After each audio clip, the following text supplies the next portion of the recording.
Olá. Eu sou a Júlia Jorginho Martinovic e estou realizando uma pesquisa sobre o transtorno do espectro autista no ensino superior.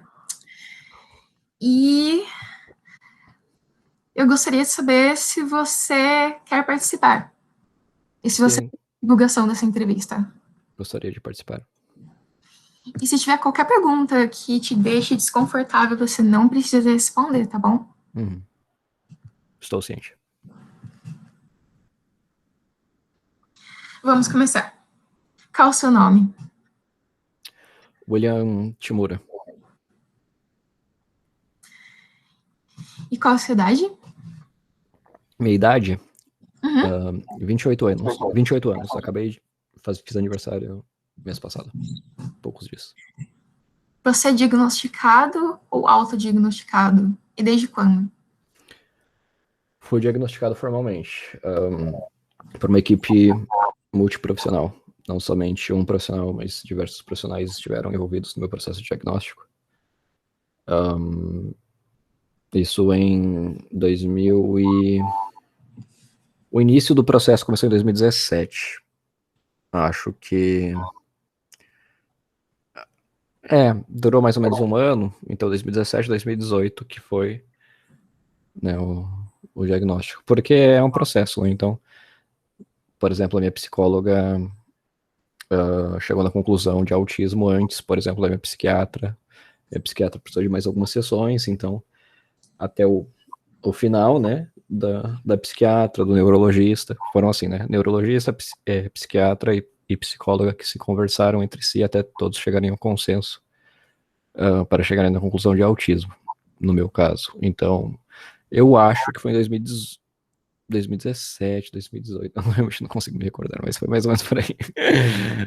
Alguns anos, faz alguns Entendi, anos, né? 3, 4 anos atrás que eu tive o diagnóstico fechado. Foi bem tardio, né? É um problema isso do diagnóstico tardio. Sim, sim, foi tardio no sentido de que, idealmente, alguém poderia dizer que autismo leve ou Asperger, pensando no CID-10, né? Seria diagnosticado, mas geralmente é um pouquinho mais tardio do que os outros casos de autismo, mas seria ainda lá pelos 7, 8 anos de idade, que é a idade que as crianças começam a interagir com os outros pares, né? No meu caso, certamente foi depois dos 21 anos, 22 anos de idade, quando eu já estava no mercado de trabalho, enfim, né? Já bem tardio nesse sentido, sim. Eu gostaria de saber se você tem alguma comorbidade, tipo depressão. Uhum. Formalmente diagnosticado, não.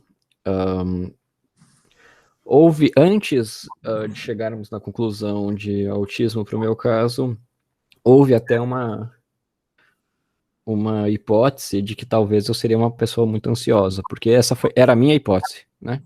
Eu, como paciente que não sabia sobre autismo, pensei que eu tinha um problema com ansiedade, porque tinha questões de rotinas, questões de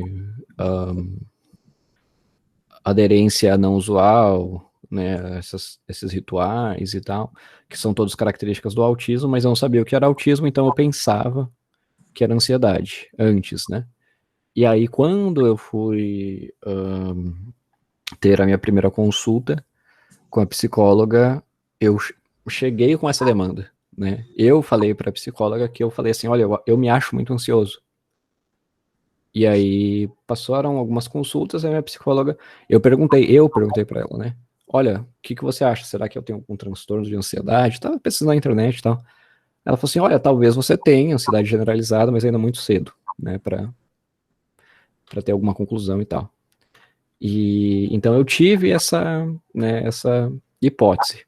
Até que passou um tempo e aí a minha psicóloga falou que na verdade seria síndrome de Asperger, que até então não sabia nada sobre. E aí então eu fui pesquisar mais sobre autismo e tal. E só que não tive formalmente diagnosticado nenhum transtorno de ansiedade e nem depressão, na verdade. Por mais que eu tenha, sim, quadros depressivos, assim, no sentido de tenho tenho períodos que eu sou improdutivo, que eu não consigo, que eu falho em atividades básicas da vida diária, mas eles são muito explicados pelo autismo, geralmente. Tem alguma relação, muita relação com hiperfoco, com outras coisas assim, né, nesse sentido.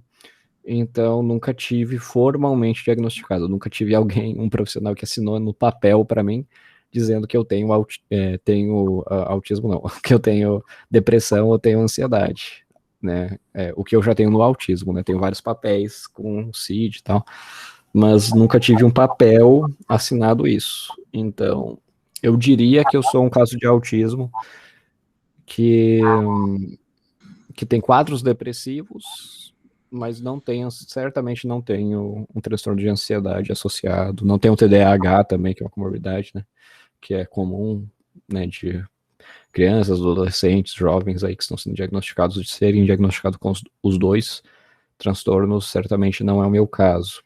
Então, a princípio eu diria que não. Com qual gênero você se identifica? Masculino. Ok. E qual curso na universidade você fez e em qual universidade? Eu sei que você está na pós. Na verdade, eu me graduei na modalidade de graduação sanduíche, que é uma modalidade que não existe mais no Brasil, que existiu no governo Dilma, por conta do programa Ciências Sem Fronteiras, né? Tanto é que até lá na plataforma Lattes do CNPq existe uma opção ali de você marcar se você fez graduação sanduíche ou não, por mais que é uma modalidade da graduação oficial, assim como EAD, por exemplo, é uma modalidade de graduação, flexível, né, híbrido, ensino híbrido e tal, também é uma modalidade de graduação, e presencial também, e a graduação sanduíche também é uma modalidade, só que pouca gente sabe sobre, porque durou pouco tempo. Eu fui um dos poucos estudantes aqui do Brasil que fez essa modalidade de graduação. Então, minha graduação ela é sanduíche no sentido de que eu inicio na Faculdade de Tecnologia de Ourinhos, né, no curso de Jogos Digitais. Tem um período sanduíche no exterior, no City College of San Francisco, né, que é em San Francisco, Califórnia. Lá eu obtive créditos, enfim, mais relacionado a matérias, as disciplinas de Computer Sciences, não tanto de jogos. E volto e termino o restante do meu período de sanduíche na Universidade Luterana do Brasil, aqui em Canoas, Rio Grande do Sul, num curso chamado Sistemas para a Internet. Então, esses 3 cursos que complementam e formam a minha graduação. E hoje eu estou concluindo o mestrado em Informática na Educação no Instituto Federal de Ciência e Tecnologia, né, Educação, Ciência e Tecnologia aqui do Rio Grande do Sul, em campus Porto Alegre. E, bom, já quase concluí, na verdade, só falta defender mesmo, no caso. No caso, teve a questão da pandemia e tal, aí tive um atraso. Gostaria de saber se você já trancou o curso, se você já pensou em trancar ou abandonar o curso de graduação ou pós. Trancar não, eu já pensei sobre determinadas disciplinas, né, eu cheguei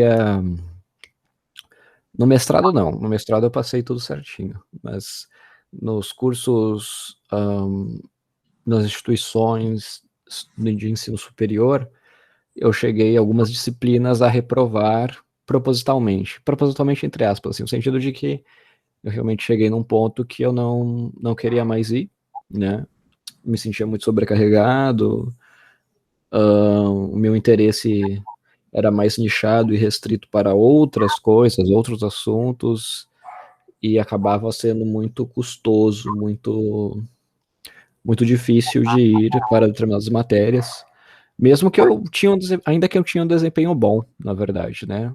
Por exemplo, estatística era uma disciplina na primeira faculdade que eu fiz que eu tinha um bom desempenho, mas que a primeiro momento eu desisti de ir porque eu não aguentava mais ir para a faculdade.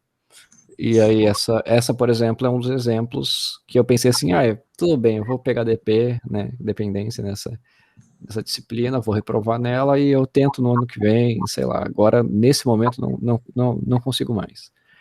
Então, na graduação tive, sim, algumas disciplinas, assim, nesse sentido, né, de propositalmente, por mais que eu tinha capacidade, tenho plena certeza que eu tinha capacidade de passar, mas eu decidi por não ir mais, porque eu não aguentava, nesse sentido de sobrecarga mesmo.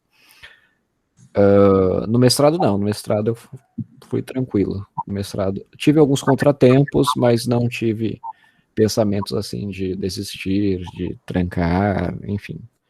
O mestrado foi bem mais tranquilo do que a graduação, diria. Quais foram os seus principais desafios na graduação e agora no pós? Acho que os principais desafios, como eu disse, o principal desafio era justamente nesse sentido de ter um interesse muito nichado, muito focado. Por exemplo, no curso de jogos digitais, eu queria literalmente, como o próprio nome do curso dizia, queria aprender a desenvolver jogos digitais. E em, em algumas outras disciplinas, na prática ali, né, no dia a dia, eu era demandado a fazer ou estudar outros temas, outros assuntos que, no meu entendimento, não eram, né, relacionados ao desenvolvimento de jogos digitais. Então, por exemplo, que nem a matéria de estatística mesmo, né? Eu gosto de estatística, nada contra a estatística, na verdade. Por exemplo, eu hoje acho fundamental para interpretar estudos, enfim, né?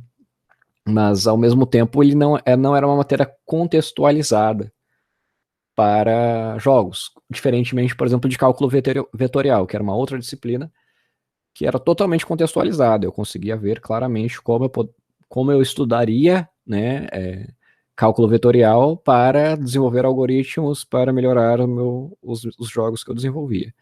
Então, nesse sentido, não tinha nenhum problema. Isso estou falando, né, o William de 19 anos atrás. Quer dizer, 19 anos atrás não, mas quando eu tinha 19 anos. No início da vida adulta. E eu via isso, eu tinha essa dificuldade nesse sentido de que, poxa, por que eu vou estudar uma coisa chata, uma coisa que está sendo, né, inútil no meu entendimento na época, se eu posso estudar outras coisas que vão diretamente beneficiar qual é o meu objetivo maior, que é desenvolver jogos, né, que era, na minha primeira faculdade, era principalmente esse objetivo. Então tinha muita dificuldade com isso, questões de empreendedorismo, matéria de empreendedorismo, disciplinas de gestão empresarial, por exemplo. Eu tinha muita dificuldade em conseguir gostar, em conseguir tolerar, sequer tolerar estar presente nas aulas, né? Então, certamente era muito frustrante. Se eu fosse listar um desafio, com certeza seria esse. Assim, né, de ter que lidar com disciplinas relacionadas a temas que, no meu entendimento, não eram diretamente relacionados à proposta do curso em si. Eu gostaria de saber qual era a relação com seus professores durante a graduação e qual é a relação com seus professores na pós. Na graduação era mais problemática, no sentido de, principalmente por conta de algum conhecimento peculiar sobre a tecnologia, sobre questões assim relacionadas a desenvolvimento de softwares e etc. E como autista, eu geralmente tinha um conhecimento de peculiaridades, de detalhes que envolviam, né, essa prática, o desenvolvimento de softwares que não necessariamente até os próprios professores sabiam. Então, eu tenho recordações assim que em determinadas situações eu conseguia fazer algo ou até contestava às vezes o professor sobre algo, de alguma explicação que talvez não estaria tão acurada, tão precisa, por conta de algum conhecimento que comumente as pessoas não têm, mas que eu tinha. E isso me colocava em situações difíceis socialmente, porque os professores interpretavam que aquilo seria uma um comportamento desafiador, uma coisa assim, né, nesse sentido de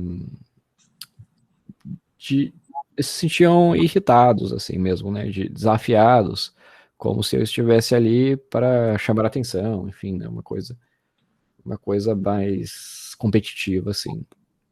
Então, na graduação eu tive diversas situações assim. Na pós-graduação, não. Na pós-graduação já tinha um bom repertório comportamental nesse sentido, então no mestrado não cheguei a ter situações semelhantes a essas. E gostaria de saber se você teve alguma experiência negativa com mais professores que você gostaria de compartilhar comigo. Experiências negativas, acho que uma que eu me lembro que foi bem marcante, relacionada ao autismo, foi que em uma determinada prova, um professor, era uma prova objetiva, enfim, tinha uma pergunta, resposta, A, B, C, D, E, né, e aí os alunos tinham que marcar a resposta correspondente. No caso, eu tenho essa questão da interpretação mais objetiva, mais literal, né, da tendência autística, e eu li a pergunta, só que eu não conseguia entender, não consegui ter a certeza se ele queria perguntar uma coisa ou outra coisa ali naquela situação, e eu acabei respondendo, né, tive que chutar, eu acho que ele quis dizer isso, por exemplo, e aí eu fui lá e chutei, pensando que seria isso, né, que seria aquela minha interpretação, só que ao receber a prova, a correção dela, na verdade, eu me surpreendi que eu estava errado, que o professor, na verdade, queria perguntar outra coisa, e eu entendi mais literalmente a pergunta. E por isso, né, esse entendimento mais literal me fez responder uma alternativa que não era a considerada correta. Frente a isso, eu fui questionar o professor, e o professor, naquela situação, disse a mim, ele falou, né, mostrou a prova para a turma, e perguntou assim: pessoal, alguém aqui interpretou essa pergunta dessa forma? Vocês entenderam essa pergunta? Aí todos os alunos disseram sim, a gente entendeu, tá tudo certo, não, entendi sim e tal. E aí o professor virou para mim e falou assim: bom, para você ver, a turma entendeu, você que não. Então, o problema é você, não sou eu que fiz a pergunta, elaborei a pergunta de uma forma ambígua, que fui eu, que era a minha tese, né, no caso. E eu entendo que a maioria das pessoas tenham realmente entendido a pergunta, só que no meu caso, pelo fato de interpretar as coisas, né, com uma tendência mais literal e tal, eu não, eu me senti confuso, não havia entendido e, por consequência, acabei errando a resposta. Então, eu acho que esse é um acontecimento bem marcante, assim, né, nesse sentido de que foi uma situação que eu busquei por adaptação, por mais que o MEC, né, tenha emitido uma nota técnica, no sentido de que adaptações devem ser feitas independente de diagnóstico ou não. Na época eu ainda não tinha um diagnóstico. Mas se o aluno precisa de adaptação, né, é necessário, é obrigação da instituição que o professor forneça adaptação. Eu acho que esse é um bom exemplo de, por exemplo, uma situação que um aluno, um educando como eu, claramente precisava de adaptação, mas que, pelo contrário, fui totalmente invalidado, né, nesse sentido de que o professor deixou claro a argumentação de que era eu quem era o problema, não ele, né? Então ele, por consequência, ele não faria nenhuma adaptação, mas sim eu quem deveria me adaptar. Apesar de que, é claro, existe uma argumentação de, porque interpretação é uma habilidade que talvez, né, que os educandos, os educandos de nível superior precisam ter e tal. E sim, de fato, mas não em um curso, por exemplo, de exatas, em um curso de tecnologia, como era o meu caso que eu estava fazendo. Então, não era ali da competência daquele professor avaliar minha interpretação de texto, minha habilidade nesse sentido, ou de sequer desenvolver isso, mas sim avaliar minha capacidade sobre outras coisas, sobre minha aptidão de desenvolvimento de softwares, que não deveria ter nada a ver com essa questão de interpretação de textos. Então, nessa situação, essa foi uma situação que eu posso certamente citar como negativa, assim, né, no ensino superior. Isso é algo marcante. Eu gostaria de saber qual era a relação com os outros alunos durante a graduação e agora na pós. E se tem alguma experiência negativa que você gostaria de compartilhar? Na graduação, na primeira graduação, né, na primeira instituição, no caso, que eu fiz, fui presencial, o curso de jogos digitais. Novamente tenho que fazer essa observação por conta de ser uma modalidade de sanduíche, então passei, né, na prática por 3 instituições. Na primeira, foi bem tranquilo, na verdade, por mais que fosse presencial, mas naquela época eu tinha alguns educandos, outros educandos que eram diagnosticados com autismo, na verdade, que coincidentemente, eu não era diagnosticado, não sabia nada sobre autismo, mas coincidentemente eram parte do meu grupo social. E, na verdade, até um deles era um caso bem mais severo, né, como popularmente dito, de autismo do que o meu caso. Mas eu não. As pessoas comentavam, ele falou até que ele era uma pessoa com autismo, mas eu nem me interessei, para ser bem sincero, naquela época eu nem tinha me ligado. O que é autismo? Sei lá, tanto faz.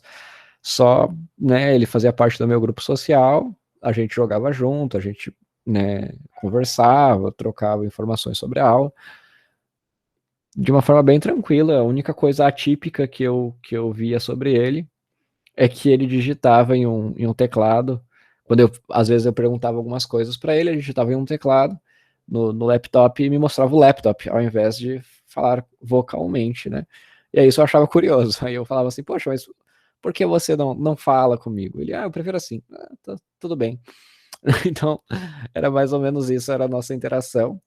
E na minha primeira graduação, eu tive essa relação com 4 outros alunos que 2 deles eram diagnosticados com autismo e eu não sabia, né, que não é que eu não sabia, eu sabia, mas que eu não considerava isso, eu nem sequer ia atrás, nem sequer pesquisava sobre, não sabia o que era autismo, eu só interagia com eles mesmo, normalmente, comumente, né, de, sem nenhuma informação extra, né, vamos dizer assim, sobre o transtorno.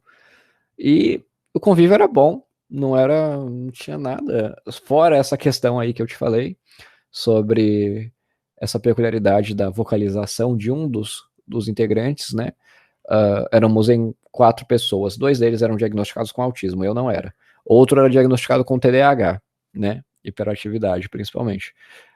E eu não era diagnosticado com nada, porque eu não tinha passado ainda por esse processo de diagnóstico e tal. Mas era uma interação bem tranquila, a gente jogava bastante, a gente tinha interesses em comum. Nós vivíamos assim em uma bolha social, vou dizer, né, que por conta de serem interesses bem peculiares, que as pessoas geralmente não se interessavam, até que a gente acabava não interagindo com outras pessoas, mas sim só entre nós. Depois disso, eu fui para os Estados Unidos, estudei um ano lá e tal, e inevitavelmente o grupo social se desfez.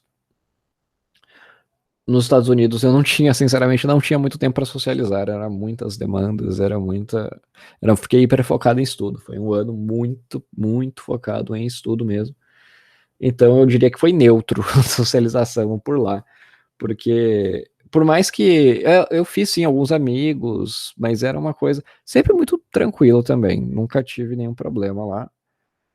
Mas fiz amigos de outros países, Japão, Israel, né, Coreia, Tailândia, Rússia, enfim, vários outros países. E quando eu voltei, eu terminei o meu ensino superior num curso de modalidade, os últimos anos, né, os últimos 2 anos do meu diploma foram à distância. Então, aí nesse sentido, eu não conhecia ninguém da turma. A turma era toda unida, existiam encontros, eles faziam encontros, mas eu nunca fui em nenhum encontro. Nunca participei de nada, era basicamente como se fosse um fantasma. Essa era a minha relação com as pessoas. A minha relação saudável mesmo foi apenas na primeira instituição de ensino superior. De resto não. De resto, principalmente a última não, né? No mestrado foi bom. No mestrado foi ok, assim, nesse sentido de não era tão próximo das pessoas, mas conversava tranquilamente, não tive nenhum problema assim marcante. William, o que você acha que poderia ter sido feito na sua graduação ou na pós para tornar a sua experiência e a de outros autistas mais positiva? Eu acho que eu entendo que a lei brasileira de inclusão ela é muito pouco difundida, por mais que ela seja uma lei sancionada há muitos anos, né, considerável, uma quantidade considerável de anos agora. Acho que ela é pouco difundida nas instituições de ensino superior. Acho que o direito dos autistas, né, pensando no Estatuto das Pessoas com Deficiência, pensando na Lei de Garantia de Proteção, né, dos direitos das pessoas com TEA, ela é muito pouco considerada pelo corpo docente, pela direção das instituições, o que leva, infelizmente, aos autistas, não somente aos autistas, mas pessoas com deficiência em geral, a se submeterem a situações frustrantes quando precisam de alguma adaptação, quando precisam de algum suporte, quando precisam de algum entendimento, quando precisam de, enfim, empatia em geral, né, do corpo docente e alguma articulação por conta da instituição para prover a adaptação razoável, que é obrigação por lei de qualquer instituição. Então, se eu fosse resumir, pensaria que a lei brasileira de inclusão precisaria ser mais difundida e compreendida pelos educadores e pelas pessoas que estão, pelos dirigentes e outras figuras que estão associadas à direção, né, das instituições de ensino superior. Isso eu pensaria nisso.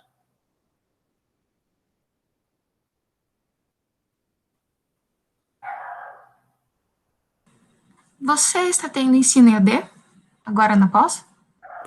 Não, porque, como eu disse, eu já havia cumprido todos os créditos, né? Antes da pandemia. Para mim, só me falta defender mesmo. Só não consegui defender. Estou impedido por conta da paralisação, né?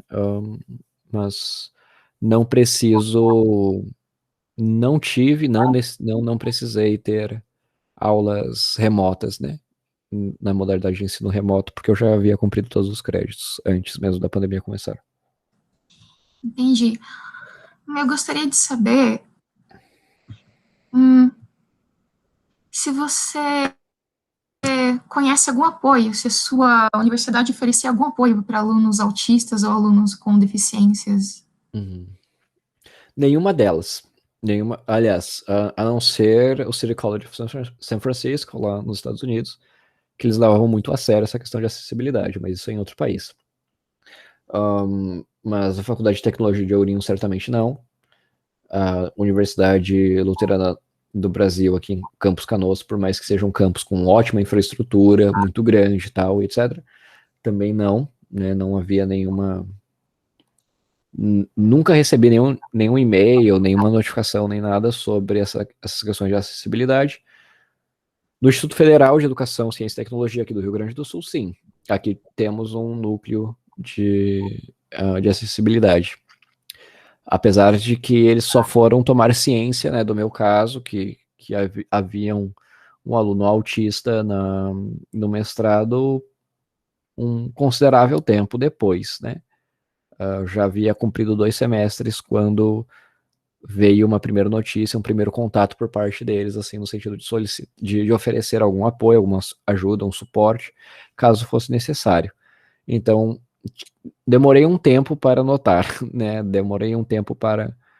Houve uma demora, assim, para uma oferta de suporte, mas houve, né? E, enfim, pude contar ali e conversar com a pessoa encarregada do núcleo de acessibilidade, que prontamente me ofereceu qualquer tipo de adaptação que fosse necessário. Poderia conversar com ela para ter ali no Instituto Federal. Quais apoios você acha que poderiam existir na universidade para tornar a experiência dos autistas melhor? Na sua época de graduando e agora na pós? Auxílio financeiro e ativos. É muito variável, né? Cada autista vai precisar, para mim é muito claro isso, que cada autista vai precisar de um apoio em específico. O que te ajudaria? O que teria te ajudado? No meu caso, o que me teria ajudado com certeza seria maior previsibilidade sobre as atividades e os locais, os próprios locais de aula e de encontros, enfim, que comumente mudavam, comumente sofriam alterações em cima da hora, né, e que me causava uma certa ansiedade, que me causava sempre um certo estresse e confusão, porque realmente era difícil de navegar pelo campus e tal, muito fácil de ficar perdido, principalmente quando você tem essa mudança de última hora que causa uma certa frustração, não é só somente sobre ser ou não ser distante fisicamente, né, a mudança de local, mas sim sobre o impacto emocional que pode ter para um autista de ter essa mudança. Então, certamente, isso seria um apoio que eu demandaria, né, de maior previsibilidade. E sobre algumas aulas, questões de ruído, estímulos sonoros, assim, né, que algumas aulas usavam alguns dispositivos de emissão de som, e de iluminação, e de data show e tal, que não eram de uma qualidade que eu consideraria como boa, no sentido de que, às vezes, o piscar da imagem, a baixa qualidade, o volume, a desregulação do volume de determinados dispositivos, às vezes me causava um certo incômodo, assim, né, que me fazia ter que abandonar a aula ao longo antes do fim oficial, digamos assim, dela. Então, esses tipos de apoio, certamente, gostaria de ter tido na pós, né? Você tem alguma sugestão do que poderia que poderia existir na universidade para incluir o transtorno de espectro autista? Nesses casos, a sugestão seria maior previsibilidade, até mesmo um grupo de WhatsApp, sei lá, desde que houvesse notificações formais, desde que houvesse um protocolo, uma regra sobre até que momento pudesse haver essa alteração, já seria factível, já seria uma coisa bem tranquila. No caso de estímulos sonoros, seria um pouco mais difícil, porque realmente se trataria daí sobre a decisão de comprar dispositivos que tenham uma qualidade, um hardware, né, uma tecnologia, componentes ali que tenham mínima qualidade para reproduzir sons e, enfim, né, reproduzir melodias, ou seja lá o que for, os estímulos sonoros que os educadores querem reproduzir no volume que eles pretendem reproduzir com alguma qualidade, porque, pelo menos para mim, né, isso no caso, para mim, quando é usado um aparelho de emissão de estímulos sonoros que não tem qualidade suficiente para reproduzir no volume que o educador tem a intenção de reproduzir, você tem o som estourado, né? Alguém diria assim, com um ente que para mim é muito desagradável, tipo, muito, muito desagradável, a tal ponto que não consigo tolerar o restante da aula. Você gostaria de adicionar mais alguma coisa? Minhas perguntas terminaram. Mas você gostaria de falar mais alguma coisa sobre o tema? Eu sei que tem muita coisa para falar. Difícil, né? Uma pergunta muito ampla. Né? Algum comentário? Não, em geral, eu acho que se eu pudesse resumir, porque informação é informação, a gente pode, né, coletar muitas e tal, mas eu acho que é mais sobre efetividade do que realmente sobre falta de informação, porque a informação a gente tem disponível em algum nível, só que o ponto é a efetividade dessa informação chegar nas pessoas, né? Então, por exemplo, a LBI, a Lei Brasileira de Inclusão, ela está num nível hierárquico muito alto, pensando em direito constitucional, pensando em pirâmide de Kelsen, e, enfim, pensando nas obrigações de qualquer instituição de ensino superior, ensino infantil, ensino médio, enfim, qualquer que seja a instituição de ensino, ela precisa seguir a lei Brasileira de Inclusão. E eu acho que é muito sobre a efetividade disso. Muito sobre ela entender, finalmente, né, as instituições e os agentes que estão por trás dessas tomadas de decisão, entenderem que o que está ali em lei é obrigação e que ela precisa ser tirada do papel, né? Por mais que muitos dessas instituições e dos dirigentes, infelizmente, fazem o chamado corpo mole, faz vista grossa, né? Chamada vista grossa, a tal ponto que vão empurrando, né? De um jeito que não querem gastar recursos com isso, não querem dar atenção para isso, até o ponto que uma instituição é processada, até que o ponto que uma instituição é finalmente processada por algum educando, alguém que quer garantir os seus direitos, e só então depois disso que passam a obedecer algo que está na lei, que era para estar sendo obedecido até desde a sua sanção, né? Então, o seu poderia comentar muitas coisas, mas acho que não é sobre quantidade de informação, é sobre realmente fazer a informação chegar nos dirigentes, né? Fazer essa informação, fazer os dirigentes de educação entenderem que, né, a informação que eu quero que eles entendam é que a Lei Brasileira de Inclusão está sancionada e todas as instituições precisam seguir ela, e a instituição que não segue ela possivelmente não está oferecendo as adaptações necessárias, não está sendo acolhedora como ela deveria ser, como previsto em lei, como obrigação daquela instituição, né?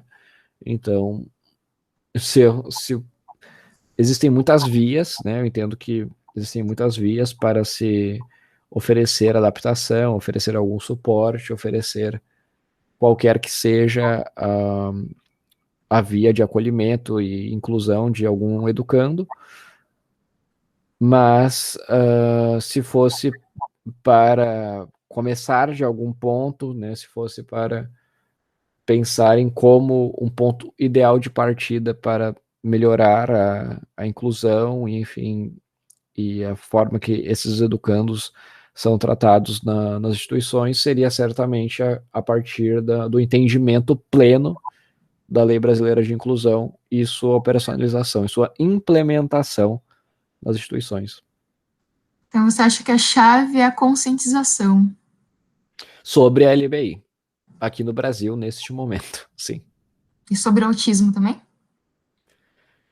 Eu estou tentando fazer uma fala mais geral, no sentido de adaptações. Eu acho que... Porque muitas vezes a adaptação que o autista precisa é a adaptação que um outro educando também precisa, que não necessariamente é autista. Então eu acho que quando a gente fala sobre adaptação, eu não tendo a enxergar que é uma coisa necessariamente nichada. Por exemplo, você pode ter um autista que é cego, você pode ter um autista que é surdo, você pode ter um autista que tem mobilidade reduzida, você pode ter um autista que tem questões sensoriais, ao mesmo tempo que você pode ter um não autista que tem questões sensoriais. Você pode ter um não autista que tem questões de atenção, você pode ter um não autista que tem questões... Enfim, então o ponto chave é a adaptação para educando que precisa de adaptação. E isso que é o que está previsto na Lei Brasileira de Inclusão. Para autistas, inquestionável que toda PCD, toda pessoa com autismo é considerada PCD para todos os efeitos legais, e se ela precisa de alguma adaptação, está lá. Mas, por força legal, você tem mais argumento ainda, né? Você tem inquestionáveis argumentos, então, por isso que a gente vê aí alguns casos de autistas que conseguem processar escolas, universidades, enfim, outras instituições, e elas ganham as causas porque isso é inquestionável, está na lei, né? Eu nem quero me estender tanto sobre isso, porque, claro, não sou um perito da área jurídica, mas é inquestionável, é inegável que qualquer pessoa que tenha acesso à jurisprudência consegue enxergar isso. Um pouquinho de conhecimento consegue ir atrás disso.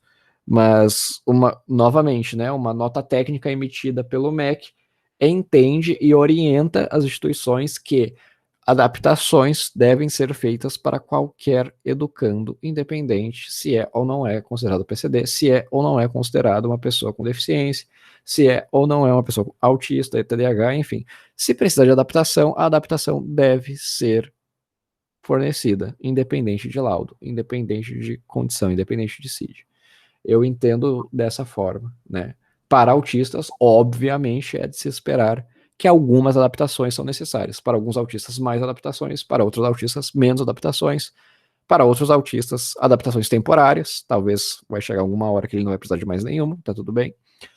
E para outras pessoas não autistas também, eventualmente, vai ser necessário, sim, fornecer adaptações para elas também. Essas adaptações beneficiam a todos, né? Não só autistas. Certamente. Eu entendo que, por parte das instituições, principalmente, é necessário pensar em prover qualquer nível de suporte que for necessário para manter aquele educando em uma situação de equidade, né, em comparação a qualquer outro educando que esteja matriculado e que também tenha ingressado no mesmo curso, esteja também no mesmo contexto que os demais educandos, né, no caso. William, muito obrigada pela entrevista. Eu fico muito feliz. Uhum. Você aceitou ter essa entrevista comigo? Eu espero que possamos ter mais entrevistas. Enfim, tenha uma boa tarde. Muito obrigado. Eu que agradeço. Espero que Obrigada.